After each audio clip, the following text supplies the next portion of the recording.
자동차로 유명한 독일이 지금 충격에 휩싸였습니다. 뮌헨에서는 모든 독일차 판매를 중단하고 한국 차만 판매하겠다는 선언이 줄을 지었다는데요. 수입 관세 폭탄으로 BMW의 가격이 폭등한데도 불구하고 고객들이 한국 차를 더 찾기 시작했다는 게 이유였습니다. 독일차 없이는 못 산다던 독일의 소비자들이 하나둘씩 한국 차로 눈길을 돌리기 시작했습니다. 불과 10년 전만 해도 쓰레기 취급을 받던 한국 차를 왜 독일인들은 갑자기 사기 시작한 걸까요?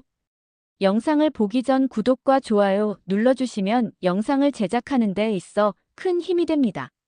저는 독일 뮌헨에서 20년째 자동차 전문 기자로 일하고 있는 잉그리드 밀러입니다. 그동안의 저에게는 한 가지 확신이 있었어요. 독일 차가 세계 최고라는 건 말입니다. 어릴 때부터 아버지의 메르세데스 벤츠를 타고 자랐고 지금도 15년 된 폭스바겐 골프를 몰고 다니죠. 남편은 아우디 본사 엔지니어고요. 그런데 올해 초 EU에서 환경 규제를 대폭 강화했습니다. 독일차 가격이 하루아침에 20%씩 뛰었어요. 벤츠 E클래스가 8만 유로를 넘어버렸죠. BMW도 마찬가지였습니다. 저는 이때다 싶어서 자동차 잡지에 칼럼을 썼어요. 제목이 한국차는 독일 시장에서 틈새 역할일 뿐이라는 내용이었습니다. 한국차요? 그냥 싸구려 대명사 아니었나요? 현대차나 기아차 같은 브랜드들 말입니다. 물론 요즘 조금 나아졌다고는 하지만 독일차와 비교하는 것 자체가 우스웠어요. 제가 쓴 기사 내용도 그랬습니다. 가격이 올라도 독일 소비자들은 결국 독일차를 선택할 것이라고 단정했죠. 그런데 편집장 하인츠가 제 사무실로 찾아왔어요. 손에 두꺼운 자료를 들고 말입니다. 잉그리드, 이 데이터 좀 봐라고 하더군요. 현대차 독일 판매량이 작년 대비 30%나 급증했다는 내용이었습니다. 특히 아이오닉 5와 투싼 같은 모델들이 대박이 났다고 하더라고요. 하지만 저는 코웃음을 쳤어요. 일시적인 현상이라고 생각했거든요. 가격 때문에 어쩔 수 없이 선택한 거지 진짜 독일차의 품질을 따라올 수는 없다고 확신했습니다. 편집장이 객관적인 기사를 써달라고 부탁했지만 저는 대수롭지 않게 여겼어요. 그때 제 머릿속에는 한국차에 대한 편견이 가득했거든요. 예전에 현대 엑센트나 기아 프라이드 같은 차들을 봤을 때의 기억이 남아있었어요. 플라스틱 느낌의 내장재, 어설픈 마감, 금세 고장나는 부품들 말입니다. 그런 이미지가 머릿속에 박혀 있었죠. 저는 하인츠에게 말했어요. 한국차가 아무리 늘어난다고 해도 독일 자동차 산업의 아성은 절대 흔들리지 않는다고요. 벤츠, BMW, 아우디, 포르쉐까지 우리가 가진 브랜드. 파워는 그 어떤 나라도 따라올 수 없다고 장담했습니다. 그러면서 다음 칼럼 주제도 정했어요. 독일차의 전통과 기술력이 얼마나 뛰어난지 알리는 내용으로 말입니다. 사실 그때까지만 해도 저는 정말 자신만만했어요. 독일이 자동차의 본고장이고 우리가 만든 차가 세계 최고라고 믿어 의심치 않았거든요. 한국차 같은 후발주자들이 설 자리는 없다고 생각했습니다. 그런데 집에 돌아와서 정말 기가 막힌 일이 벌어졌습니다. 아들 막스가 대학교 2학년인데요. 6개월 동안 카페에서 아르바이트를 해서 번 돈을 모아 차를 샀다고 하더라고요. 당연히 중고 폭스바겐, 골프나 오펠 코르사 정도겠거니 했죠. 독일 학생들이 흔히 타는 차 말입니다. 그런데 집 앞 주차장에 가보니 번쩍번쩍한 파란색 현대 i30N이 서 있는 게 아니겠어요. 저는 정말 눈을 의심했습니다. 우리 집 주차장에 한국 차가 있다니요. 게다가 스포츠카 버전이었어요. 저는 막스를 불러서 물어봤어요. 이게 도대체 뭐냐고 말입니다. 막스가 하는 말이 엄마 이 차 정말 좋다는 거예요. 275마력에 제로백이 5.9초라면서 자랑하더라고요. 아빠 아우디 A4보다 훨씬 빠르고 재밌다고까지 하더군요. 저는 그 순간 정말 화가 머리끝까지 났어요. 우리 집안이 3대째 독일차만 타왔는데 이게 무슨 일이냐고 따졌습니다. 할아버지 때부터 메르세데스 벤츠였고 아버지도 BMW를 평생 타셨거든요. 저 역시 첫 차부터 지금까지 폭스바겐만 15년째 타고 있고요. 그런 뿌리 깊은 전통을 막스가 하루아침에 박살낸 거예요. 그런데 막스가 하는 말이 더 어이없었어요. 엄마는 편견이 너무 심하다는 거예요. 요즘 현대차는 정말 많이 좋아졌다고 대학교 친구들도 다 인정한다고 하더라고요. 심지어 독일 현지 친구들도 현대차, 기아차 타는 애들이 점점 늘어나고 있다면서 말입니다. 특히 전기차 쪽에서는 한국차가 독일차를 완전히 앞질렀다고 하더군요. 대학 주차장만 봐도 현대 아이오닉이나 기아 EV6가 절반은 넘는다고 했어요. 저는 그냥 일시적인 유행이라고 무시했어요. 젊은 애들이 가격이 싸니까 사는 거지 진짜 자동차의 품질과 가치를 모르는 거라고 생각했거든요. 더 충격적인 건 남편 클라우스까지 막스 편을 들더라고요. 아우디 본사에서 일하는 남편이 말입니다. 회사에서 현대차, 기아차 부품들을 계속 벤치마킹하고 있다면서 솔직히 요즘 한국 기술력은 정말 무시할 수 없는 수준이라고 하는 거예요. 특히 전기차 배터리와 충전 기술은 우리보다 최소 2년은 앞서 있다고 인정하더군요. 하이브리드 시스템도 도요타 다음으로 뛰어나다면서 말입니다. 남편이 이런 말을 하다니 정말 충격이었어요. 저는 진짜 배신감을 느꼈습니다. 가족 모두가 제 등에 칼을 꽂는 기분이었거든요. 그날 밤 잠을 제대로 이루지 못했습니다. 뒤척이면서 계속 생각했어요. 정말 제가 뭔가 놓치고 있는 건 아닐까 하고 말입니다. 그 다음 주에 제가 쓴 독일차 우월론 기사가 자동차 전문 잡지에 실렸는데요. 독자 반응이 정말 폭발적이었습니다. 그런데 좋은 쪽이 아니라 완전히 나쁜 쪽으로 말이에요. 온라인에 댓글이 500개가 넘게 달렸는데 대부분이 저를 비판하는 내용이었어요. 편견에 사로잡힌 기자라는 말부터 시작해서 현실을 전혀 보지 못한다는 소리까지 들었습니다. 20년 기자 생활하면서 이런 혹독한 비판은 정말 처음이었거든요. 평소에는 제 기사를 좋아하는 독자들이 많았는데 이번에는 완전히 달랐어요. 어떤 독자는 자기가 3년 전에 제네시스 GV70을 샀는데 벤츠 GLE보다 훨씬 만족스럽다고 하더라고요. 연비는 더 좋고 고장은 한 번도 안 났고 서비스 센터 직원들도 정말 친절하다면서 말입니다. 벤츠 서비스 센터는 예약도 어렵고 비용도 비싸다고 불평하더군요. 또 다른 독자는 BMW i3에서 현대 아이오닉 5로 바꾼 뒤 전기요금은 절반으로 줄고 충전 속도는 2배로 빨라졌다면서 제 기사가 완전히 잘못됐다고 지적했어요.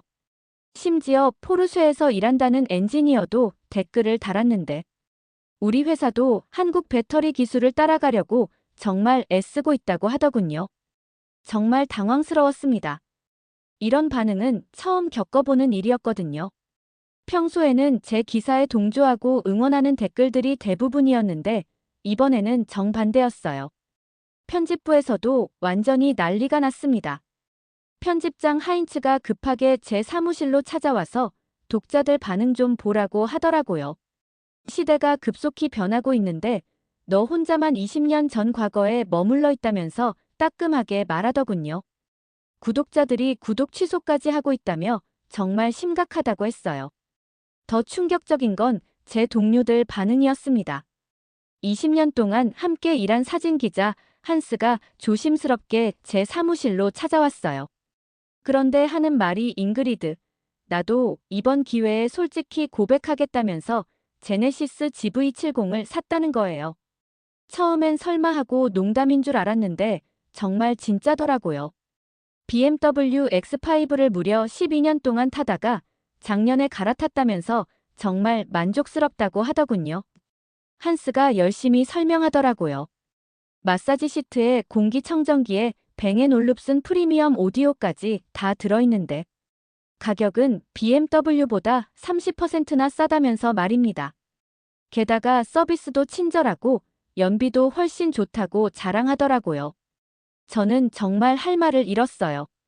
제일 믿었던 동료마저 한국차로 갈아탔다니 이 세상이 변하고 있는 건지, 제가 혼자 뒤처지고 있는 건지 정말 알 수가 없었습니다. 그러던 중 올해 2월에 독일 남부 바이에른주에 정말 기록적인 폭설이 내렸어요. 기상청에서 30년 만에 최대 적설량이라고 발표할 정도였습니다. 하루 만에 뮌헨 시내에 50cm가 넘는 눈이 쌓였거든요. 도로는 완전히 마비됐고 대중교통도 전면 중단됐어요. 공항도 폐쇄되고 고속도로도 통제될 정도로 심각한 상황이었습니다. 저도 어쩔 수 없이 출근을 해야 해서 제 골프에 겨울용 스노우 타이어를 끼우고 조심조심 나갔는데 정말 힘들었어요. 집 앞 언덕길부터 문제였어요. 골프가 계속 미끄러져서 앞으로 나아가지를 못하더라고요. 뒤에서 기다리던 차들이 경적을 계속 울어대니까 정말 창피했습니다. 겨우겨우 언덕을 올라가도 시내로 들어가는 길에서 또 미끄러지고 말이에요. 15년 동안 타던 골프가 이렇게 힘없이 느껴진 적은 처음이었어요. 독일차가 이럴 리가 없다고 생각했는데 현실은 달랐습니다. 그런데 바로 그때 정말 신기한 광경을 목격했어요. 제가 언덕길에서 헉헉대며 고전하고 있을 때 옆 차선으로 현대 투싼 한 대가 아주 여유롭게 스르륵 지나가는 거예요. 눈길에서도 전혀 미끄러지지 않고 정말 안정적으로 달리더라고요.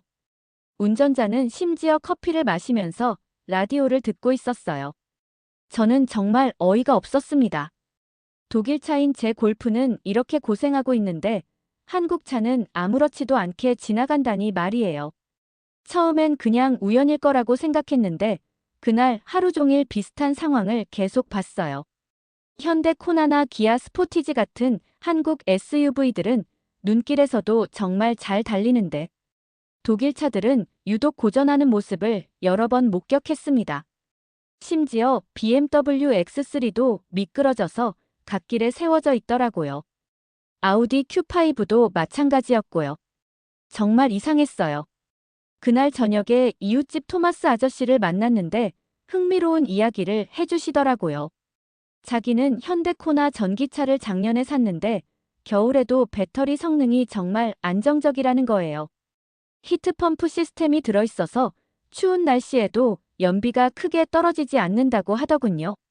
심지어 영하 15도에서도 80% 이상 성능이 유지된다면서 자랑하시더라고요. 반면 제 다른 이웃 프란츠는 BMW i3 전기차를 타는데 겨울만 되면 배터리가 금세 방전된다고 계속 불평하더라고요. 평소 300km 가던 게 겨울에는 150km도 못 간다면서 정말 후회한다고 했어요. 그때 처음으로 진지하게 생각해봤습니다.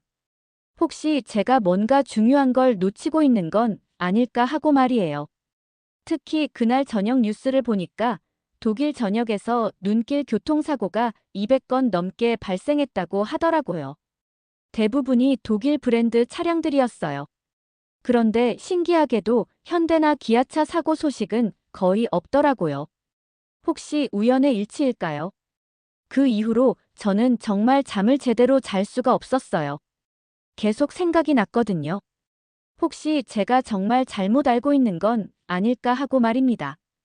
한국차에 대한 제 편견이 완전히 틀렸을 수도 있다는 생각에 밤새 뒤척였어요. 기자로서 이런 의문을 그냥 넘어갈 수는 없었습니다. 그래서 주말에 혼자 몰래 뮌헨 시내에 있는 현대차 딜러숍에 가보기로 결심했어요. 솔직히 말하면 정말 창피했습니다. 20년 동안 독일차만 찬양하던 기자가 현대차 매장에 간다니 말이에요. 혹시 아는 사람이라도 보면 어떡하나 싶어서 평소에 안 쓰던 검은색 모자까지 눌러쓰고 선글라스도 끼고 갔습니다. 토요일 오후에 조심스럽게 매장 문을 열고 들어갔는데 첫인상부터 깜짝 놀랐어요. 제가 생각했던 것과 완전히 달랐거든요. 매장 인테리어가 벤츠나 BMW 전시장 못지않게 정말 고급스럽더라고요. 깔끔한 대리석 바닥에 모던한 조명, 세련된 가구들까지 정말 프리미엄 브랜드 매장 같았어요. 그리고 전시된 차들을 보니까 디자인이 정말 세련됐습니다. 특히 제네시스 GV80이 눈에 들어왔는데 우아하면서도 고급스러운 느낌이 정말 인상적이었어요. 벤츠 GLS나 BMW X7과 비교해도 전혀 뒤지지 않는 수준이었습니다. 친절한 딜러 직원이 다가와서 시승해 보시겠냐고 물어보더라고요. 저는 그냥 구경만 하려고 했는데 호기심이 생겨서 제네시스 GV80을 시승해 보기로 했습니다. 차에 타는 순간 정말 충격을 받았어요. 시트의 질감부터가 완전히 달랐어요. 나파 가죽으로 마감된 시트는 마사지 기능까지 있었고 실내 정숙성도 놀라울 정도였습니다. 엔진을 시동 걸어도 거의 소리가 안 날 정도로 조용하더라고요. 실제로 운전해 보니까 승차감이 정말 부드럽고 고급스러웠어요. 솔직히 말해서 제 남편이 타는 아우디 Q7보다 훨씬 좋다는 생각이 들었습니다. 가격을 물어보니까 더욱 놀랐어요. 비슷한 옵션의 아우디나 벤츠보다 25%에서 30%나 저렴하더라고요. 그런데 품질이나 기능 면에서는 전혀 뒤지지 않았습니다. 오히려 어떤 부분에서는 더 뛰어났어요. 예를 들어 인포테인먼트 시스템이 독일 차보다 훨씬 직관적이고 사용하기 편했거든요. 딜러가 그러더라고요. 요즘 독일 고객들이 벤츠나 BMW에서 제네시스로 갈아타는 경우가 정말 많다면서 말입니다. 특히 50대 이상 고객들이 많이 찾는다고 하더군요. 품질은 독일 프리미엄 브랜드와 비슷한데 가격은 훨씬 저렴하고 기본 옵션도 풍부하다는 이유에서래요. 심지어 서비스 측면에서도 독일 브랜드보다 훨씬 친절하고 세심하다고 자랑하더라고요. 저는 정말 할 말을 잃었습니다. 제가 지금까지 알고 있던 한국 차의 이미지와는 완전히 다른 모습이었거든요. 집에 돌아오는 길 내내 머릿속이 복잡했어요. 정말 제가 20년 동안 편견에 사로잡혀 있었던 건 아닐까 하는 생각이 계속 들었습니다. 그 주 월요일 편집부 회의에서 편집장 하인츠가 저에게 조심스럽게 제안을 했어요. 잉그리드, 현대차 특집 기사를 한번 써보는 게 어떻겠냐는 거였습니다. 독자들 반응도 그렇고 유럽 자동차 시장 상황도 많이 변하고 있으니까. 이번 기회에 객관적인 시각에서 한번 제대로 다뤄보자고 하더라고요. 솔직히 말하면 저는 정말 깊은 고민에 빠졌어요. 20년 동안 쌓아온 제 신념과 가치관을 바꾸는 게 그렇게 쉬운 일이 아니었거든요. 하지만 동시에 기자로서 진실을 외면할 수는 없다는 책임감도 무겁게 느껴졌습니다. 주말에 직접 체험한 일이 계속 머릿속을 맴돌았어요. 회의가 끝나고 사무실에 혼자 앉아서 정말 오랫동안 생각했습니다. 과연 제가 지금까지 써온 기사들이 정말 객관적이었을까 하고 말이에요. 독일 차에 대한 애정이 너무 앞서서 다른 브랜드들을 제대로 평가하지 못했던 건 아닐까 싶었어요. 특히 한국 차에 대해서는 정말 편견이 심했다는 걸 인정할 수밖에 없었습니다. 예전에 현대 액센트나 기아 프라이드의 이미지에 갇혀서 지금의 현대차를 제대로 보지 못했던 거죠. 그날 저녁집에서 가족들과 진지한 대화를 나눴습니다. 아들 막스가 제일 먼저 입을 열더라고요. 엄마, 기자라면 편견 말고 진실을 써야 하는 거 아니냐면서 말입니다. 자기도 처음에는 할아버지 할머니 영향으로 독일 차만 최고인 줄 알았는데 직접 현대 i30N을 타보니까 생각이 완전히 바뀌었다고 하더군요. 성능도 뛰어나고 디자인도 세련되고 가격까지 합리적이라면서 독일 대학교 친구들도 다 부러워한다고 했어요. 심지어 BMW M2를 타던 친구도 i30N으로 갈아탔다고 하더군요. 남편 클라우스도 저를 적극 지지해줬어요. 회사에서도 현대차, 기아차를 정말 많이 벤치마킹하고 있다면서 이제는 인정할 건 솔직하게 인정해야 한다고 하더라고요. 특히 전기차 분야에서는 현대차가 아우디보다 확실히 앞서 있는 기술들이 많다고 인정하더군요. 배터리 효율성이나 급속 충전 기술, 그리고 열 관리 시스템 같은 핵심 기술들에서 말이에요. 심지어 아우디 본사에서도 현대차 엔지니어들을 스카우트하려고 한다는 이야기까지 해주더라고요. 아우디에서 20년 일한 남편이 이런 말을 하는 걸 보니까 정말 시대가 변했다는 생각이 들었어요. 그래서 저는 마침내 결심했습니다. 더 이상 편견에 갇혀있지 말고 정말 객관적이고 공정한 기사를 써보겠다고 말이에요. 물론 쉽지 않을 거라는 걸 잘 알고 있었어요. 제 기존 독자들 중에는 실망하거나 배신감을 느끼는 분들도 분명히 있을 테니까요. 하지만 기자로서 가장 중요한 건 진실을 추구하는 것이라고 생각했습니다. 그게 제 직업에 대한 최소한의 예의라고 느꼈어요. 다음 날 아침 일찍 편집장 사무실로 가서 현대차 특집 기사를 쓰겠다고 말했습니다. 하인츠가 정말 기뻐하더라고요. 드디어 이제야 진짜 기자다운 모습을 보여주는 것 같다면서 진심으로 격려해줬어요. 저도 마음이 한결 가벼워졌습니다.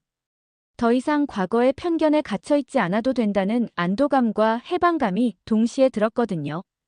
현대차 특집 기사를 제대로 쓰려면 공장도 직접 가봐야겠다고 생각했어요.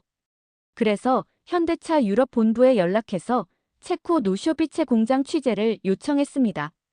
놀랍게도 흔쾌히 허락해 주더라고요. 한국 기업답게 정말 개방적이었어요.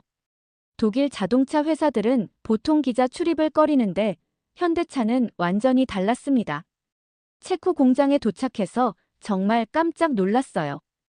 규모부터가 어마어마했거든요. 축구장 200개를 합친 크기라고 하더라고요. 그리고 자동화 수준이 정말 놀라웠습니다. 로봇들이 정밀하게 작업하는 모습이 마치 SF 영화 같았어요. 특히 용접 공정에서는 거의 사람 손이 닿지 않고 로봇이 다 처리하더라고요. 품질 관리도 정말 철저했습니다. 독일 엔지니어들이 여러 명 상주하면서 유럽 기준에 맞게 튜닝하고 있었어요. 공장장 인터뷰에서 정말 인상 깊은 말을 들었습니다. 우리 목표는 독일 차를 따라가는 게 아니라 뛰어넘는 것이라고 하더라고요. 실제로 품질 테스트 결과를 보여줬는데 독일 프리미엄 브랜드와 비교해도 전혀 뒤지지 않았어요. 어떤 항목에서는 오히려 더 좋은 결과를 보여주기도 했습니다. 특히 내구성 테스트에서는 벤츠나 BMW보다 뛰어난 성과를 기록했다고 하더군요. 가장 인상적이었던 건 연구개발센터였어요. 독일과 한국 엔지니어들이 함께 일하면서 유럽 고객들의 취향에 맞는 차를 개발하고 있었습니다. 서스펜션 튜닝부터 시작해서 인테리어 재질까지 모든 걸 유럽 기준에 맞춰 조정하더라고요. 한국 기술력과 독일 노하우가 만나니까 정말 시너지가 대단했어요. 그때 깨달았습니다. 현대차가 유럽에서 성공하는 이유를 말이에요. 단순히 가격만 싼 게 아니라 정말 경쟁력 있는 제품을 만들고 있었던 거예요. 공장을 나오면서 확신이 섰습니다. 이제 정말 객관적이고 정확한 기사를 쓸 수 있겠다고 말이에요. 공장 취재를 마치고 돌아와서 바로 기사 작업에 들어갔어요. 제목을 편견을 버리고 본 현대차의 진짜 실력이라고 정했습니다. 기사 첫머리에서 솔직하게 고백했어요. 20년 동안 독일차 우월주의에 빠져 있었다고 말이에요. 하지만 직접 체험해보니까 생각이 완전히 바뀌었다고 썼습니다. 현대차의 기술력과 품질이 독일차와 대등하거나 어떤 면에서는 더 뛰어나다고 정직하게 평가했어요. 기사가 나간 뒤 반응이 정말 폭발적이었습니다. 그런데 이번에는 좋은 쪽으로 말이에요. 독자들이 정직한 기자라면서 칭찬해 주더라고요. 용기 있는 고백이라며 응원 댓글이 수백 개 달렸어요. 심지어 다른 매체에서도 제 기사를 인용하면서 독일 언론의 시각 변화라고 보도하더군요. 현대차 독일 지사에서도 감사 인사를 보내왔어요. 정말 뿌듯했습니다. 편집장 하인츠가 저를 불러서 그러더라고요. 이게 진짜 저널리즘이라면서 격려해줬어요. 독자들 반응도 좋고 구독자도 늘어나고 있다면서 정말 잘했다고 하더군요. 동료들도 저를 다시 보는 눈빛이었어요. 특히 한스가 그러더라고요.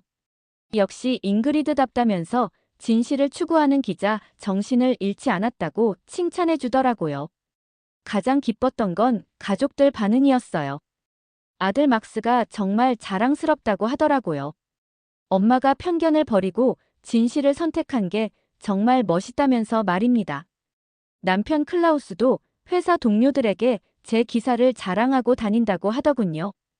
아우디 엔지니어 부인이 이런 객관적인 기사를 썼다면서 모든 사람이 인정한다고 했어요. 마지막에 정말 상징적인 일이 벌어졌습니다. 제가 오랫동안 타던 폭스바겐 골프 대신 현대 아이오닉 6를 시승해보게 됐어요. 현대차에서 장기 시승 기회를 주셨거든요. 타보니까 정말 놀라웠어요. 전기차인데도 정말 조용하고 부드럽더라고요. 디자인도 정말 미래지향적이고 첨단 기능들도 가득했습니다. 그때 깨달았어요. 브랜드 시대는 정말 끝났다는 걸 말이에요. 이제는 진짜 실력과 가치로 승부하는 시대라는 걸 말입니다. 저는 이제 더 이상 편견에 갇힌 기자가 아니에요. 진실을 추구하는 진짜 기자가 됐습니다. 이번 사연은 여기까지입니다. 오늘 사연은 어떠셨나요? 오늘의 사연이 마음에 드셨다면 좋아요 한번 부탁드립니다. 여러분의 좋아요와 구독은 영상을 만드는데 큰 힘이 됩니다. 긴 영상 시청해 주셔서 감사합니다. 오늘도 행복이 넘치는 하루 되세요.